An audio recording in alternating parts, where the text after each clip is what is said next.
Fala galera, sejam todos bem-vindos a mais um Papo Empreendedor, nosso podcast falando sobre gestão, negócios, comportamento, empreendedorismo, sobre o mercado em geral.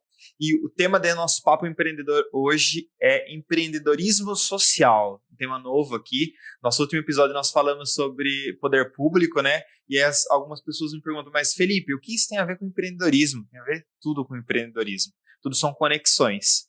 E para falar desse tema hoje de empreendedorismo social, Aline, seja muito bem-vinda ao nosso podcast. É um prazer ter você aqui com a gente. Você que é uma cliente, uma amiga, né, do nosso grupo, da Device. Seja muito bem-vinda. Aqui no podcast, quem se apresenta sempre é o nosso convidado. Então, fique à vontade e se apresente para a nossa audiência. Maravilha. Obrigada, Felipe, pelo convite. Estou muito feliz. A Device é super parceira do Fundo Aguibara. A gente tem muita confiança no trabalho de vocês. E estamos criando essa relação que já vai para além de uma relação profissional. Obrigada. Bom, eu sou a Aline Odara, eu sou idealizadora, agora diretora executiva do Fundo Aguibara, que é o primeiro fundo filantrópico para mulheres negras do Brasil. Eu sou também cientista social, pedagoga, mestranda em educação pela Unicamp, não tenho formação no empreendedorismo ou na administração, mas eu venho de uma família de empreendedores. Então, fui criada em meio a pequenos negócios da minha família. Empreendi também, antes de iniciar uma carreira na educação, mas há 2 anos e meio estou à frente do Aguibara, que é um projeto inesperado que se tornou meu projeto de vida. E aí agora a gente tem que ir atrás de conhecimento para conseguir empreender da melhor forma, por não ter formação na área, né? E aí a gente também conta com a Device como super parceira nessa trajetória que é árdua para quem não entende a linguagem, mas a gente está conseguindo prosperar cada vez mais e aprender também o que tem que ser aprendido. E Aline, antes de a gente falar sobre empreendedorismo social e sobre os nossos desafios, queria que você compartilhasse um pouco da história do Fundo Aguibara. Nós acompanhamos desde o começo, né, o processo de vocês. Sou um fã do projeto. Acho que é um projeto que ainda é bebê em tempo de idade, mas com muita maturidade, com muita prática de gestão, e que vem aí no movimento de transformação do terceiro setor como um todo. Mas queria que você contasse um pouco da história, de por que começou esse fundo e o que é o Fundo Aguibara.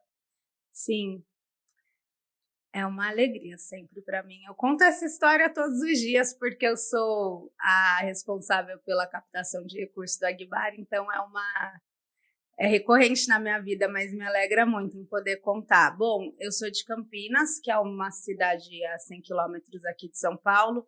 Vim de uma família muito simples, empreendedora, cresci em bairros periféricos. E quando eu tinha 27 anos, muita coisa aconteceu entre a minha infância e a cidade, mas aos 27 anos eu tive a oportunidade de acessar o ensino superior através de uma bolsa de estudos do ProUni, e isso transformou a minha vida. Aí eu me mudei para o distrito universitário, onde eu tive que trabalhar muito, porque tinha um alto custo de vida morar em Barão Geraldo, em Campinas. E então eu empreendia ou trabalhava em subempregos. E além disso, eu sempre organizei vaquinhas para ajudar a minha rede de amigos que eram praunistas também, e não tinham assistência estudantil. Então, quando alguém precisava comprar um computador, uma bicicleta, pagar uma conta, eu era a pessoa que organizava essas campanhas. E aí me formo, começo da pandemia eu estava desempregada, minha família estava passando por muita dificuldade financeira e eu consegui uma boa oportunidade de emprego como professora da rede pública de Campinas. Isso transformou minha vida. Eu pude ajudar minha família a sair daquela situação. Eu também fui fazer alguns cursos que eu queria fazer, mas principalmente consegui me organizar financeiramente, consegui planejar futuro, consegui sonhar. É isso, acessar direitos econômicos me deu a possibilidade de sonhar e eu me senti muito potente. E aí eu pensei que eu queria que outras mulheres negras desfrutassem também desse sentimento de estabilidade financeira, acesso a direitos econômicos, e fiquei pensando no que fazer. Quando uma amiga me pediu minha máquina de costura emprestada, isso era julho de 2020, a pandemia iniciando ali seu auge, e eu falei, olha, vamos fazer uma vaquinha para você ter a sua máquina? Só que eu tinha feito inúmeras campanhas nos meses anteriores, eu já estava super envergonhada de pedir dinheiro para as pessoas, e aí eu decidi sistematizar essas vaquinhas. Então a ideia era que 20 amigos doassem R$20 todo mês durante um ano, e eu teria R$400 para fortalecer a iniciativa de uma mulher negra. E aí convido a Fabi, a gente funda juntas o Agbara em 1º de setembro de 2020. Em 5 dias eram 60 doadores recorrentes, 3 meses depois a gente tinha uma rede de quase 300 doadores recorrentes, e aí eu entendi que a gente tinha criado algo muito potente, né? O primeiro fundo de mulheres negras seria algo inovador. E aí, e já com a mídia batendo a nossa porta, grandes instituições como a B3 Social vindo atrás, tentando fortalecer de alguma maneira, eu entendi ali que a gente poderia acessar recursos maiores se a gente se organizasse e se desenvolvesse institucionalmente. E aí, a partir daí, a gente começa, e desde o dia 1, atendendo mulheres negras, oferecendo recurso financeiro, oferecendo formações e indo atrás desse desenvolvimento institucional, e é onde a gente se encontra, porque daí a gente vai atrás de apoio.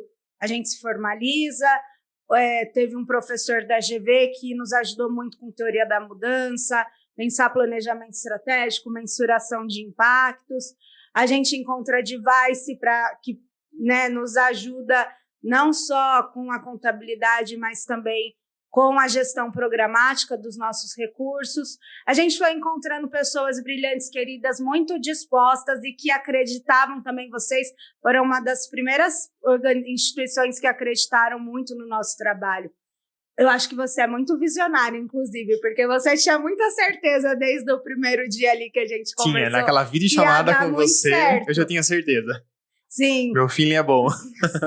Sim, muito visionário. E aí é isso, a gente começa essa jornada e graças aos meus orixás, a Deus, enfim, a gente vem tendo muito sucesso no que a gente faz. Não é fácil. Não é fácil empreender socialmente no Brasil, ainda mais sendo uma organização de mulheres negras, mas a gente tem buscado parcerias também que têm aberto algumas portas importantes. É muito legal, Aline, porque, né, você falava, eu não tenho formação, né, em empreendedorismo, em administração, mas o processo que vocês, né, você e a Fabi seguiu na fundação do Fundo Agbara, ele é muito semelhante a você iniciar um novo negócio, porque você começa com testagem, aí você organizou a vaquinha, você testou que deu certo, você fez de novo, você viu, não, eu preciso agora sistematizar, preciso organizar. Então, o processo de você fundar e organizar o Agbara, ele tem uma certa semelhança com o processo de empreender. E aí eu queria puxar a linha da gente falar de empreendedorismo social. Há um preconceito, uma tendência das pessoas, quando a gente fala de empreendedorismo, uma vinculação muito tendenciosa a somente resultado financeiro. E quando eu falo de social, uma tendência muito forte de pensar no projeto de caridade, no projeto que eu só atendo a pessoa pobre e com o básico, com o alimento, e não com outros direitos tão importantes quanto, né? Quando a gente fala de lazer, de direitos econômicos. A gente tem uma tendência ainda a separar os dois termos. Eu queria ouvir de você um pouco da sua visão dos dois termos em separado, mas dessa potência que é quando a gente junta empreendedorismo social. Uhum. É isso, é uma visão carregada de preconceitos que a sociedade tem com o empreendedorismo social, se esquecendo que o campo social, o campo da filantropia, o terceiro setor, tem pesquisa recente, inclusive, que gerou importantes dados sobre isso, sobre o tanto da economia que esse setor movimenta, com contratação de serviço, com geração de emprego, com aquisição de insumos. Então, está movimentando, está contribuindo para o crescimento da economia. Então, eu acho que é uma visão limitada, mas é isso, a gente já tem dados que comprovam. Uma pesquisa que foi feita, inclusive, pelo Movimento por uma Cultura de Doação, do qual a gente participa. Empreender, a gente acredita também que a gente vive em um sistema econômico que é capaz de gerar muita riqueza. E a gente vê isso, né? A gente teve aí, durante a pandemia, um momento de instabilidade econômica, de crise, alguns setores que despontaram, ainda dentro de um período, passando por um período de crise. E a gente acredita que a gente pode gerar riqueza, a gente pode criar tecnologia. Esse sistema possibilitou avanços importantíssimos na saúde, na indústria, mas o outro lado é que também está gerando desigualdade e pobreza. Então, a gente acredita que empreender socialmente é cuidar dos impactos negativos gerados por esse tema, e alguém tem que cuidar deles. A gente acredita que, conseguindo mitigar essas questões geradas pela desigualdade social, a gente vai ter uma sociedade mais saudável para todo mundo. A gente combate a violência, o medo, né, da violência, a gente combate o desemprego, a falta de acesso à educação, à fome. E é claro, né, entendendo que tem que ser um papel do Estado, o Estado não dá conta de olhar para tudo isso, e aí entram os empreendedores sociais para contribuir com o avanço, né, com a mitigação desse outro lado que é gerado pelo nosso sistema. Aline, hoje você está vinculada a um network muito forte no Brasil, né? E aí está com contatos também fora do Brasil em relação à filantropia, né? E esse movimento econômico em relação ao impacto social, né? Nós temos uma agenda 2030 em expansão, né? Muitas empresas alinhadas e preocupadas em contribuir com essa agenda social, né? Nós também vemos um movimento de que as empresas estão se ligando com movimentos sociais para combater os impactos que ela mesma gera ou impactos que já existem, seja impacto econômico, social, ambiental. Como que você visualiza esse movimento no Brasil? Esse empreendedorismo social, ele está num movimento de fortalecimento, ele já está fortalecido, falta muito ainda para ele ser um movimento forte.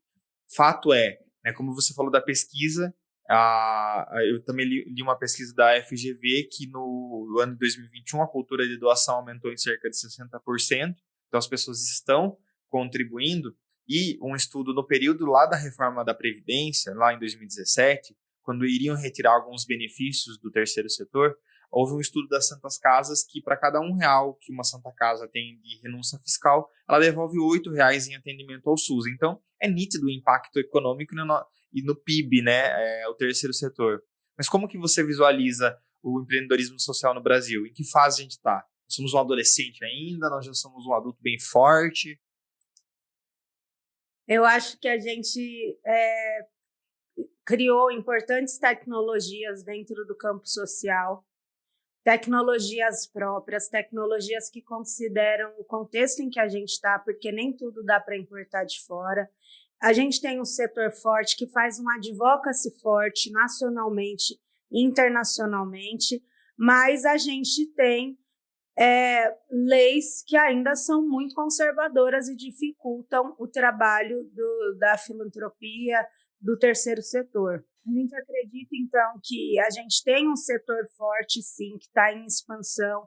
A gente tem trabalhado junto às empresas para conscientizar sobre a importância de investir em quem está na ponta fazendo e gerando impacto, porque é quem está na ponta que entende quais são os desafios, quais são as potências daquele local, daquela comunidade. As empresas, elas têm projetos sociais, geralmente elas têm institutos, né, que trabalham ali com temas relacionados à própria missão da empresa, ao core business, mas a gente precisa também dessas empresas investindo em quem está na ponta e não só nos próprios projetos. E esse é um trabalho árduo que a gente tem para fazer, mas eu acho que a gente está caminhando assim em passos mais lentos. Eu tive agora num congresso internacional de filantropia na Carolina do Norte, da EBF, que é a maior rede de filantropia negra dos Estados Unidos. A EBF existe desde 1951.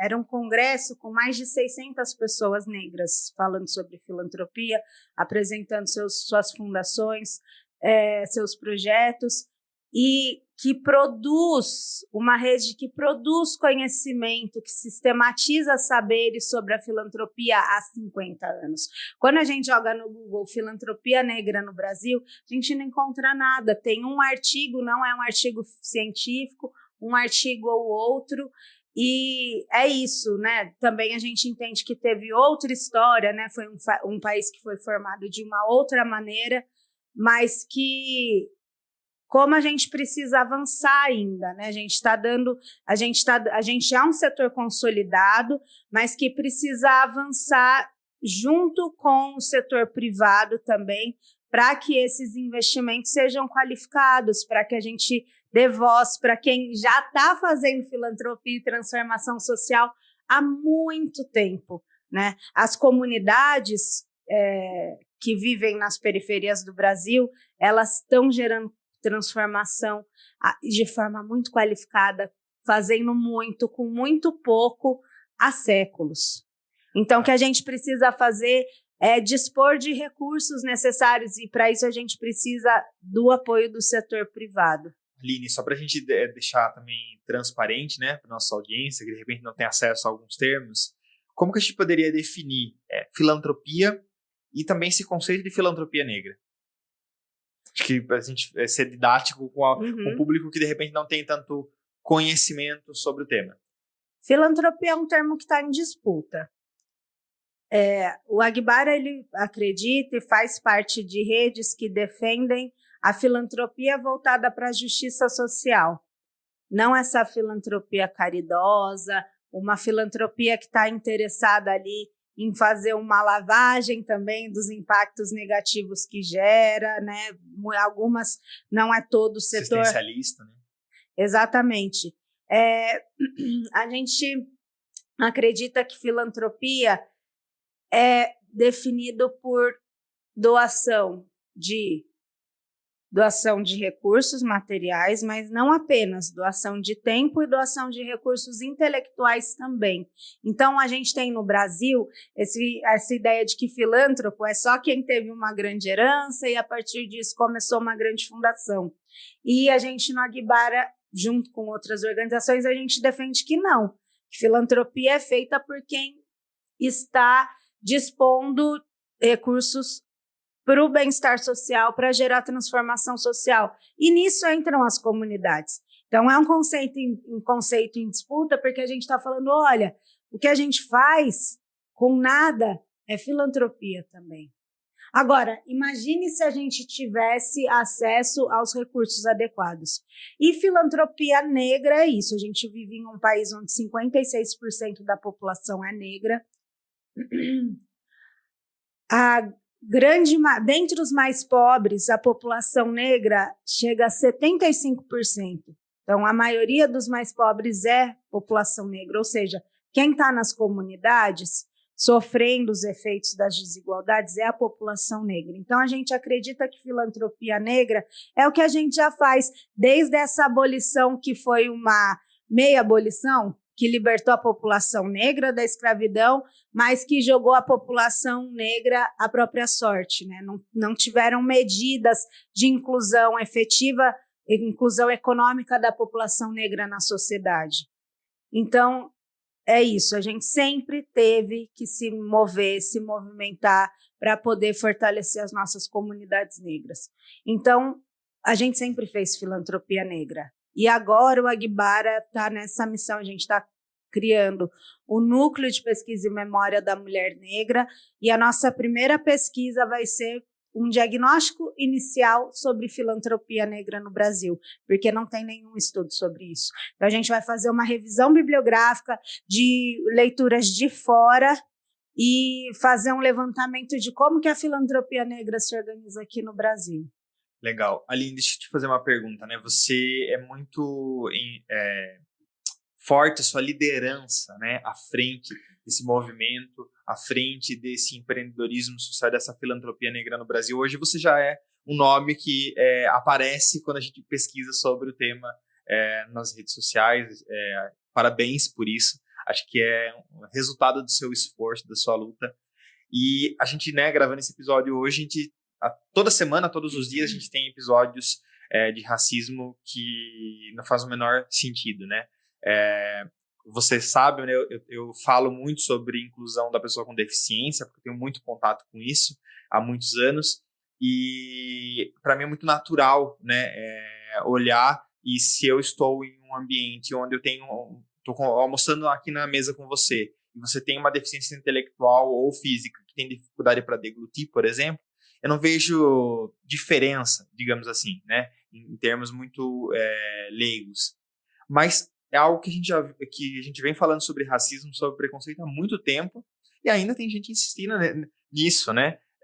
Que para mim foge da noção, porque para mim já é um tema consolidado. Mas vocês ainda têm enfrentado, enquanto líderes, cenários ou situações de racismo, digamos assim, na frente de vocês mesmos, as situações ainda continuam acontecendo, Aline? Sim, o tempo todo, mas tem esses comportamentos discriminatórios que a gente tem que enfrentar. É isso, eu sou uma mulher negra de pele clara ainda, né? Mas ainda assim, eu costumo dizer que o estado de São Paulo é um estado tão racista, as pessoas podem muitas vezes, né, negam que eu seja uma mulher negra por conta da minha pele clara, mas o tratamento que conferem a mim é um tratamento muito discriminatório. E isso não é diferente num setor que é muito elitizado ainda e muito embranquecido, que é o setor da filantropia. Eu acho que ninguém nega nesse campo que o racismo exista. Todo mundo sabe que existe, diferente de em outros lugares que a gente precisa ainda ficar, olha, né, explicando sobre como a gente é discriminado, como a gente tem menos oportunidade. Mas tem uma diferença entre negar e agir, né? Tem uma grande intelectual negra, Angela Davis, que fala que numa sociedade racista não basta não ser racista, você tem que ser antirracista, ou seja, não basta você dizer, olha, eu sou uma pessoa livre de preconceitos, você tem que agir para combater o racismo, senão você vai ser tão racista quanto, se você não está agindo efetivamente. Mas é uma caminhada, né? A gente está começando a falar sobre isso de forma mais aberta, mais coletiva há pouco tempo, e as pessoas têm o tempo, e a gente, no Aguibara, acredita que a gente está aqui, inclusive, para criar essas pontes de diálogo, né? Para que a gente cresça juntos. Mas é isso, é muito sutil, né? O racismo não é só você xingar outra pessoa, animalizar, não é só isso. O racismo acontece de várias maneiras. Eu estive em um evento recentemente, e aí, num momento, só para exemplificar, né? Falei que eu era de Campinas, evento com pessoas muito ricas. E aí, a pessoa trabalhava em um projeto social lá na região, e aí ela olhou para mim e falou assim, você é de Campinas? Se sua mãe costurar, já tem uma vaga para ela lá no meu projeto. E aí eu pensei, falei, não, a minha mãe é professora. Entende? É muito sutil, já me coloca em um lugar como se eu fosse uma pessoa que precisasse daquilo. É o tempo todo duvidando, mas eu sei que fala inglês, você fala inglês, como que você vai para fora? Como, sabe? Sempre colocando a gente em um lugar como se a gente não tivesse... Então, casos como esse que está na mídia essa semana, do Vinícius Júnior, é o extremo. Esse é o extremo. Mas existem muitas pequenas doses acontecendo todos os dias e que não tem uma publicidade nesse formato. Não tem uma publicidade, a gente às vezes fica na dúvida, nossa, será que foi isso? Mas é que é tão recorrente que a gente entende que é isso, sabe? A pessoa muitas vezes não tem a consciência de que está praticando, porque... Nossa, é tão complicado falar disso. Na verdade, essas manifestações de racismo, elas acontecem, mas por trás disso tudo tem uma coisa que é muito mais grave, que é o racismo estrutural. O que é o racismo estrutural? É um sistema que exclui a população negra através de privilegiando pessoas não negras e nos impede de acessar direitos econômicos, de acessar oportunidades e de crescer. Esse é o racismo estrutural, isso que é o pior, né? Então, uma pessoa negra, ela vai ter muito menos chances de mobilidade social do que uma pessoa branca. Às vezes, uma pessoa negra e uma pessoa branca que vivem na mesma comunidade, uma comunidade pobre, e vão concorrer para uma mesma vaga de emprego, a pessoa branca vai ser favorecida nessa vaga. A gente está falando de coisas reais, a gente está falando de estatística, tá? Não estou aqui defendendo algo que eu acho que seja assim, não. É só pegar índices, né? Tipo, mulheres negras ganham 44% do salário de um homem. Mulheres negras, mais de 50% das mulheres negras trabalham, inclusive, sem remuneração. É isso. As mulheres negras foram, a população negra de forma geral foi a população que mais perdeu emprego na pandemia, que mais teve seus negócios fechados, a que menos acessa crédito. Então, não estou aqui falando sobre uma coisa que eu acho. Há um racismo estrutural que nos impede de acessar as mesmas oportunidades, porque o racismo científico, né, que era aquele que falava, mas pessoas negras são menos inteligentes. A gente já superou isso. A gente sabe que a gente tem a mesma capacidade, a gente só não teve a mesma oportunidade por conta de um histórico que vem desde a época da escravização e que não nos incluiu. O que seria esse racismo científico, Aline? O racismo científico, há 2 séculos, até de 100 anos para trás, acreditava que as pessoas negras eram inferiores e aí usavam de pesquisas, né, ditas científicas para comprovarem isso, tipo, mede o lóbulo frontal, mede o tamanho da cabeça, pessoas assim, elas têm mais dificuldade de pensar. Mas isso em âmbito nacional ou internacional? Internacional.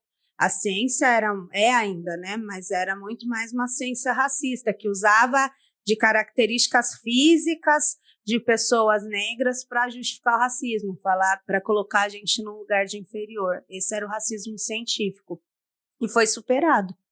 Agora a gente sabe que as pessoas negras biologicamente têm as mesmas condições de pessoas brancas. É isso que nos falta, é oportunidade. Tanto é que se você der a oportunidade para uma pessoa negra,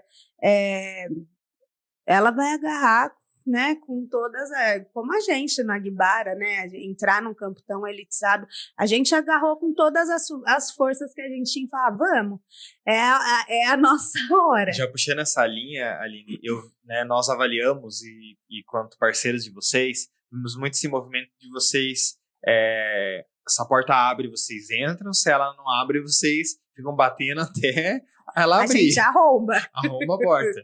E isso é muito legal, porque quando a gente fala de terceiro setor no Brasil, né, no geral, a gente tem um movimento muito lento de crescimento. Né? Uma organização ela começa pequena e ela vai crescendo de passos muito lentos. E hoje vocês têm uma abrangência nacional, têm acessos internacionais com muito pouco tempo. Essa habilidade que Fabi tem de liderança, como que você avalia isso? Isso já é um dom? Você acha que isso sempre teve com você? Você está desenvolvendo essa capacidade de liderar? Me fala um pouco sobre liderança. Olha, eu sempre brinquei, Felipe, que se tudo der certo na minha vida, eu nunca seria chefe de alguém. E cá estou com uma equipe de 10 pessoas para liderar agora. Mas brincadeiras à parte, eu acho que eu sempre tive uma característica de líder que foi muito silenciada pelo racismo mesmo na minha trajetória, de desacreditar de mim, sabe? Mas eu já tinha recebido antigamente alguns feedbacks, né? Porque a gente fazia parte de coletivo, se organizava e tal, de que eu tinha uma postura legal, assim, enquanto líder. E agora, na base de muita terapia, porque não tem como ser líder no Brasil hoje, não fazer uma terapia, gente. Isso é importante para quem está empreendendo socialmente ou não, né? A nossa autoestima, ela é um fator muito importante que vai ditar o sucesso dos nossos negócios.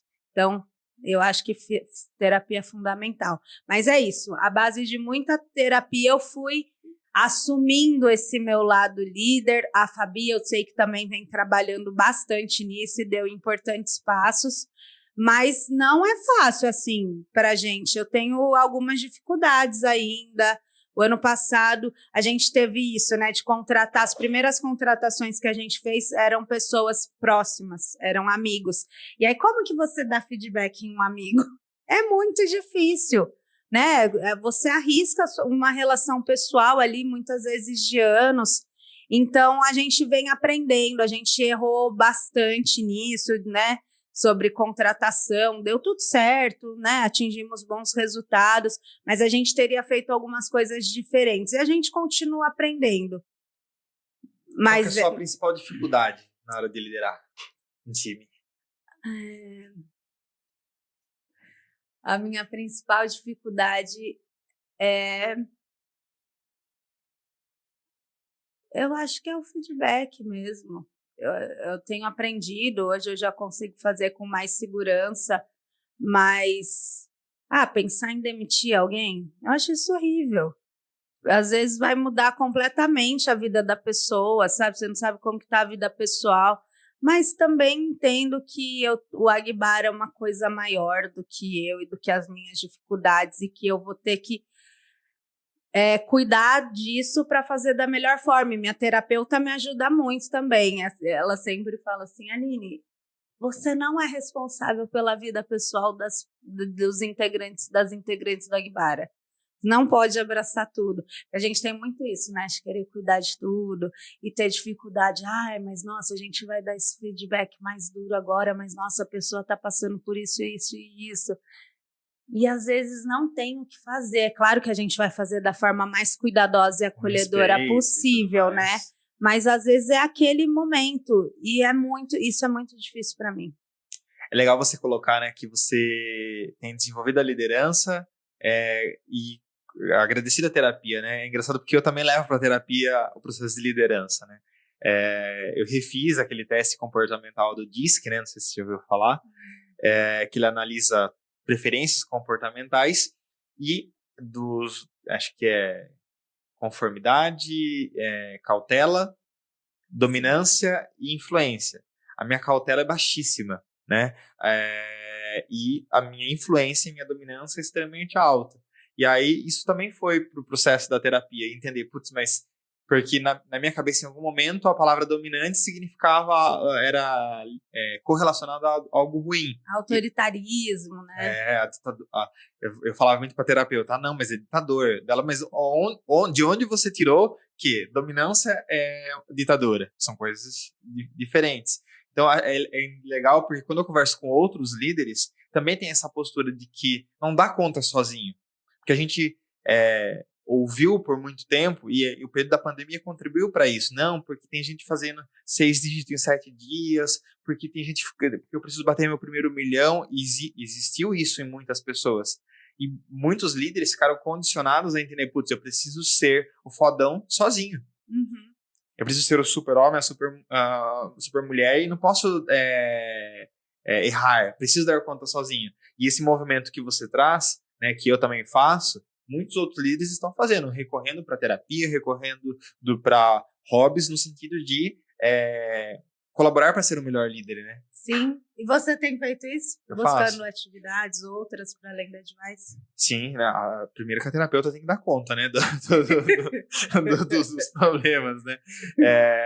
E é um movimento, porque senão a gente não vai dar conta sozinho de tudo, né? E uma das terapias do Felipe é o podcast. Legal. Adoro. Vocês, quando que começou a Advice mesmo, Felipe? Em fevereiro de 2017. Já tem uma super trajetória antes da pandemia. Eu estou no terceiro setor desde 2011. Uau, caramba. E de 2011 para cá eu vejo essa evolução no movimento como um todo. Porque quando eu comecei a atuar com o terceiro setor, e poucas pessoas sabem, né? Hoje a gente já atende muita área médica, atendemos startups, mas o meu começo na área financeira administrativa foi no terceiro setor. E eu comecei fazendo projeto. Né? Às vezes as pessoas falam, nossa, mas você é contador de formação, contador fazendo projeto, né? O contador geralmente não escreve, né? E eu gosto disso, gosto do projeto. Comecei fazendo projeto para a ILPI de acolhimento de idosos, uma organização de assistência social que é uma área extremamente tradicional e necessária, né? Hoje é um dos temas que eu falo. Muitas pessoas têm um preconceito ainda com o acolhimento de idosos, mas depende. O direito do idoso ele vai estar garantido, né? Se você, por exemplo, se você tem o seu pai idoso, qual o direito dele está garantido? Ele na sua casa com uma cuidadora que ele fica trancado todo momento e que você chega às 9 horas da noite e você não tem contato com ele, ou ele num residencial, numa ILPI, claro que com qualidade de vida, onde ele tem acesso à cultura, onde ele vai para academia, onde ele tem acesso a outras pessoas, onde ele pode conviver com pessoas da mesma faixa etária, onde ele pode ter um cuidador para levar ele na missa, para levar ele no culto, para levar ele na religião dele. Logicamente que na ILPI ele tem o direito dele garantido. Então, ILPI, né, Instituição de Longa Permanência para Idosos, não é para idoso maltratado, é para idoso que tem individualidade. Então, né, eu comecei a minha trajetória fazendo projeto para a organização nesse formato. Legal. E de lá para cá, quando você falou, né, as leis elas são conservadoras, né? Hoje a legislação brasileira para o terceiro setor, ela é uma caixa que todos nós estamos tentando quebrar o teto dessa caixa e não consegue quebrar. Porque lá atrás, né, quando a gente fala do SUAS em 93, empreendedorismo social não existia, mas projeto social era eu dar a cesta básica, eu acolher o idoso, eu acolher a criança que está em situação de vulnerabilidade, eu dar educação e fazer atendimento de saúde. Ponto. Então, a maior parte das legislações não contempla uma organização que faz acesso a direito econômico, à cultura, a direitos humanos, a socioambiental, né? Então, a gente viu o terceiro setor também amadurecendo nesse sentido de sair fora dessas caixinhas pré-determinadas que um legislador que não está na ponta, muitas vezes, elaborou, né? Então, eu acho que isso está ficando amadurecido ainda que passos lentos. Aline, queria também colocar um tema de como que você se sente inspirando outras mulheres a empreender, a liderar, e como você sente com essa que é uma responsabilidade, né? Parabéns, porque é uma conquista, mas também é uma responsabilidade que tem um peso, digamos assim. Mas o que você faz, como que você inspira hoje as suas amigas, as pessoas que estão com você, as mulheres do Aguibara a liderar, a empreender? Sim, é isso. Isso extrapola o âmbito do Aguibara, né? É algo que eu levo para a minha vida mesmo. Então, minhas amigas, às vezes, vêm chorar por causa de alguma relação que não deu certo. Eu falo, vamos parar de falar de namorado, namorada, vamos falar sobre ganhar dinheiro, vamos falar sobre empreender, porque esse é o melhor caminho para a gente curar as nossas dores. Então, eu acho que eu sou uma pessoa que consegue quase que uma orientadora de carreiras, assim. Eu acho que eu consigo apoiar as pessoas que estão à minha volta a entenderem o que elas têm de melhor para oferecer para o mundo. E isso a gente leva para dentro do Aguibara também. Quando a gente fala de população negra, a representatividade importa muito. O que é a representatividade? É ter pessoas negras nesses espaços. Pensar que até pouco tempo atrás a gente não via pessoas negras na televisão, sempre representadas por papéis inferiorizados, como empregadas domésticas. Eu que cresci na época da Xuxa, não tinha uma paquita que fosse como eu, e eu amava a Xuxa. E o quanto que aquilo prejudicou a minha autoestima, sabe? quanto que a gente crescer e não tendo bons exemplos, né, de pessoas negras em lugares legais, faz com que a gente não consiga se ver ali, sonhar com aquela oportunidade. Parece bobo, mas não é. Não é. A gente só consegue planejar alguma coisa, sonhar, focar naquilo, ir naquela direção, se a gente vê que alguém que se parece com a gente chegou naquele lugar. Então, a representatividade importa muito e hoje eu me sinto nesse lugar, sabe? Mostrando que, olha, é possível a gente conseguir liderar transformação social de uma maneira mais estruturada no Brasil. E o Agbara tem muito esse compromisso, assim. Agora, o nosso próximo edital vai ser para desenvolvimento institucional de coletivos liderados por mulheres negras. Então, a gente quer muito dividir essa trajetória que a gente teve desenvolvendo a nossa organização com outras organizações menores, para a gente não ter sentido a gente chegar e estar em alguns espaços e olhar para o lado e só tem a gente ali de organização de mulheres negras, sabe? Não faz sentido. Muito legal você falar para organizações menores. É legal porque significa que vocês também já estão com essa consciência do tamanho que está o Agbara, né? Tá muito grande e é um bebê. É um bebê. Em idade, né? Sim, assim, falta bastante coisa ainda, mas a gente tem consciência, assim, que a gente deu alguns passos que não, infelizmente, não tá para todas as organizações. A questão da representatividade, Aline, ela é um impacto porque todo mundo se espelha em alguém. Uhum. Fato, né? Todo mundo tem um ídolo, né? E aí, recentemente, a gente viu um impacto que foi a releitura, né, agora de Ariel como uma princesa negra, né? Quanto está impactando e crianças, meninas negras a entender, nossa, mas até uma sensação de surpresa, digamos assim, né? Sim, tem alguns vídeos muito legais circulando de meninas negras bem pequenas assim, que assistem Ariel, a mãe coloca o vídeo e ela, mas é uma mulher negra? Meu Deus, uma até chora, assim. É isso, é sobre valorização, sobre entender que é possível, que a gente pode sonhar. Quando a gente não tem um modelo, a gente não consegue nem sonhar, porque não tem nenhum exemplo para a gente seguir. A gente acha que o nosso lugar é esse, aquele lá é para aquelas outras pessoas e para pessoas que se pareçam com essas outras pessoas, sabe? Exatamente. Aline, e o futuro do Agbara? O que vocês têm sonhado?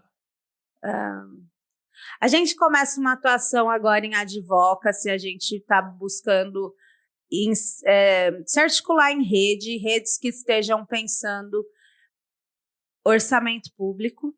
Então, a gente quer garantir, quando a gente fala de acesso a direitos econômicos para mulheres negras, a gente está falando sobre mitigar uma série de outras questões, porque mulheres negras lideram suas comunidades.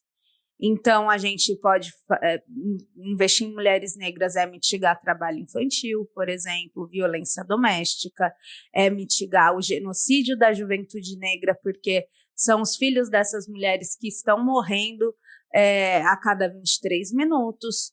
Então, a gente consegue falar de uma série de combate a outras questões, mas investir.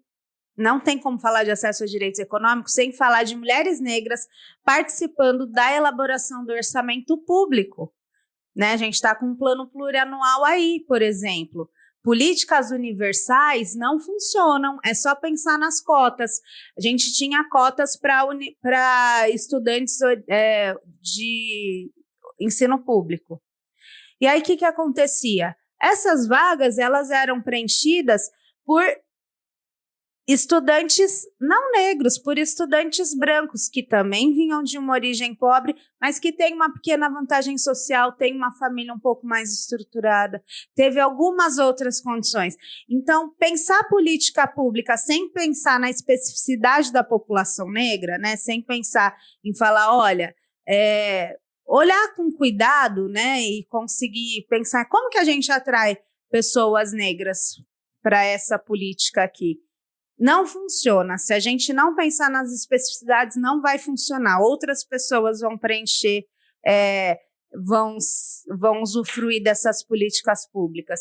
Então, a gente quer garantir que mulheres negras estejam pensando orçamento público, e a gente está se articulando com algumas redes para isso. Então, esse trabalho de advocacy é muito importante. Esse trabalho que vocês estão fazendo agora, porque está no período para elaborar o próximo PPA e a próxima LOA. Mas vai ser permanente.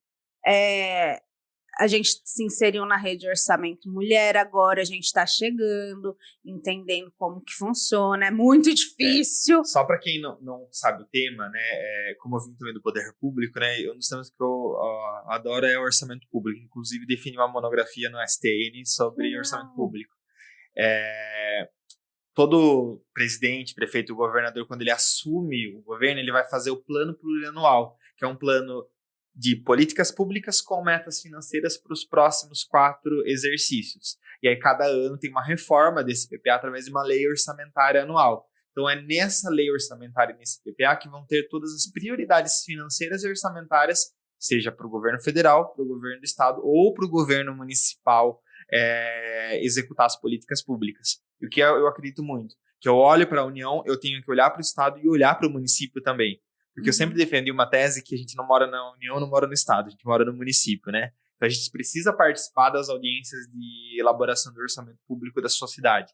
Isso é importante, né? Mesmo que seja mínimo o processo, que as pessoas falam, não, mas isso não vai influenciar o meu dia a dia. Só que aí aquela sua estrada que está sem arrumar, quando você vai pedir lá no protocolo da prefeitura que precisa que passe uma máquina na sua estrada rural, e a prefeitura fala que não tem orçamento público, que não tem dinheiro, não é que ela não tem recurso financeiro, ela não tem orçamento.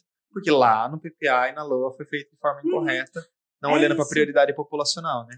A gente vive num modelo de democracia representativa que muitas vezes é nocivo para a população, porque faz com que a gente não se veja parte do processo democrático. Vai ter sempre alguém representando a gente, mas a gente mesmo não tem participação nenhuma nas decisões que são tomadas. Há muito tempo atrás, eu fui do Orçamento Participativo de Campinas para a Cultura e foi uma escola importante para mim estar lá. É isso, grandes empresas, grandes industriários, pessoas que têm um poder aquisitivo, elas têm todo em diálogo com o poder público. E agora, a população, a classe média, a população pobre, não. Então, a gente precisa tomar esses espaços, como você disse, e pensar o orçamento não apenas como uma ferramenta técnica, mas, né, não apenas como uma ferramenta contábil, mas como uma ferramenta política também, né? A gente tem uma política ali sobre creche, né? Mas para quais mães que a gente está falando? São mães, entendeu? Pensar, elas estão trabalhando integralmente? O que elas precisam? Quanto que as crianças precisam comer? Então, pensar em tudo para a criação dessa rúbrica do orçamento, né? E não apenas no número. Porque uma grande dificuldade, Aline, que a gente vê na hora da construção do PPA, da LDO e da LOA, é as políticas não se conversarem. Por exemplo, eu vi muito acontecer, né? Eu vou colocar a ampliação do número de vagas de creche, mas aí toda a área da rubrica de creche está ok. Mas a rubrica de segurança alimentar na primeira infância, que é fora da educação, né, que hoje a alimentação escolar não é despesa com educação, ela não foi contemplada. Então a criança ela vai ter creche, mas ela não vai ter merenda escolar. Exatamente, ou bota um maior número de vagas em um bairro que nem precisa de tantas vagas e aí onde precisa não tem. Então é isso, a gente tem feito esse trabalho de advocacy agora, começado, a gente está fazendo um curso de formação sobre orçamento público para toda a equipe.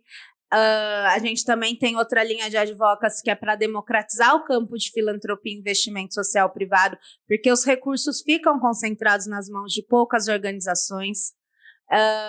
A gente está estruturando o nosso núcleo, a gente quer até um fundo financeiro mesmo, né? A gente fica pensando, vai ser um endowment, não vai, estamos pensando ainda sobre isso, o modelo que melhor se adequa a nós, mas a gente precisa de um fundo financeiro para conseguir pensar futuro com mais tranquilidade, né?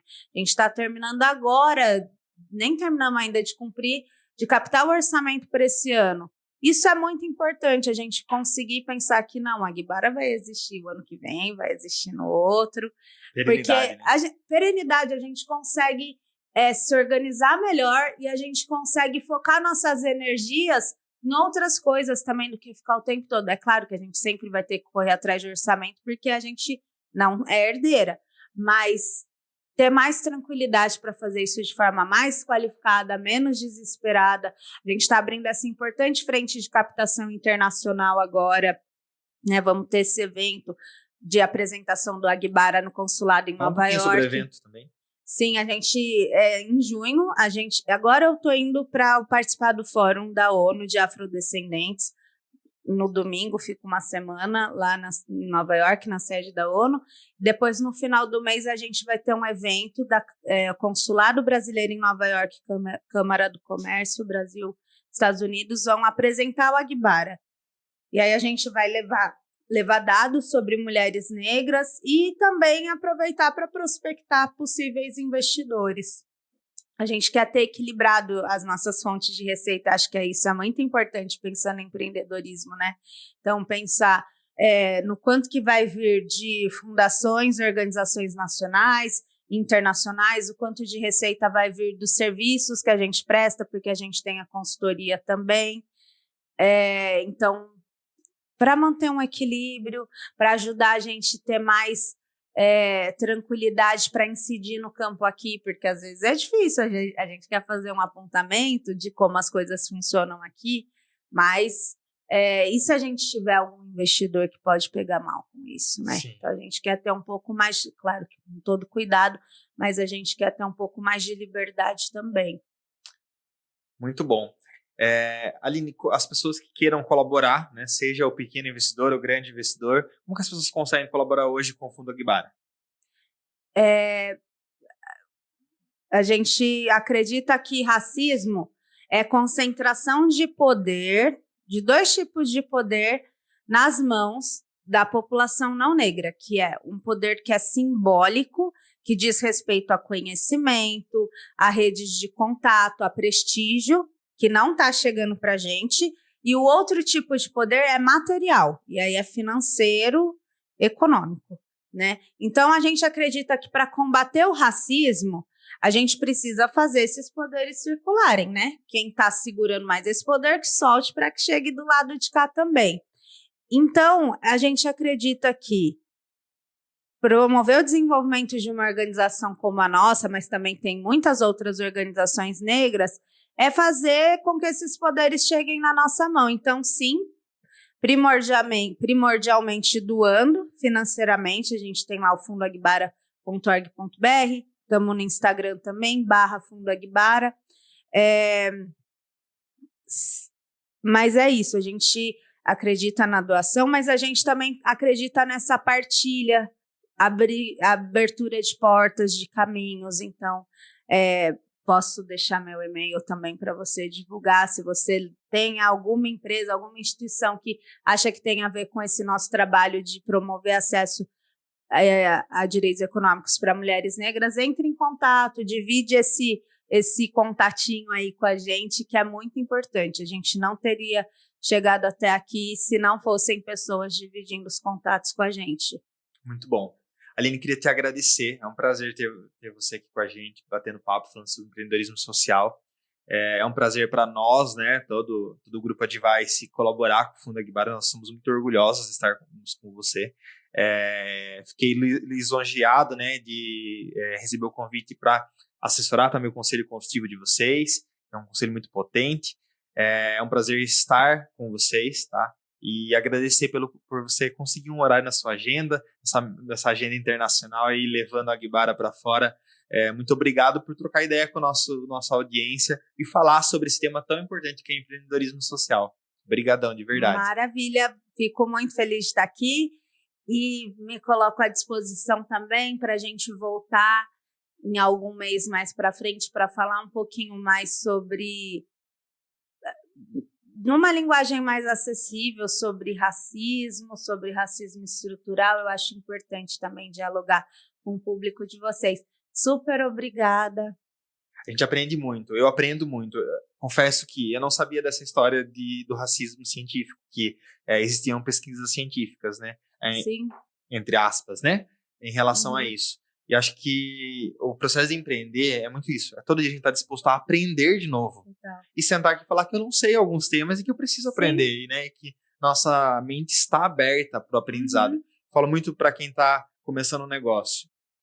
Qual a maior habilidade que você precisa? É neuroplasticidade para você aprender a todo momento, porque é essa energia movimentando. super concordo. É isso. Tem a Cida Bento, ela fala que é uma intelectual negra, ela fala que o problema, não há um problema do negro no Brasil. A gente costuma falar que o problema do racismo é um problema com a população negra. Não. O racismo, ele surge da relação entre pessoas negras e brancas. Então, tem um outro lado que também precisa se repensar, sabe?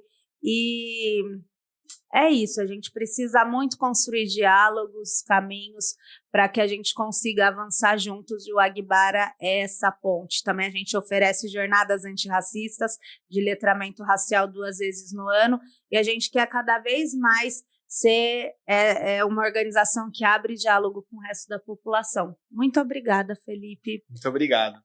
Pessoal, muito obrigado pela companhia em mais um Papo Empreendedor. Se você quiser acompanhar os nossos outros episódios, nosso conteúdo, vocês nos encontram em todas as plataformas de áudio e vídeo, como @Papo Empreendedor Podcast. Quem quiser me acompanhar também me encontra no @Felipe Silva no Instagram e nas demais redes sociais. Muito obrigado pela companhia e a gente se vê no próximo Papo Empreendedor. Tchau, tchau.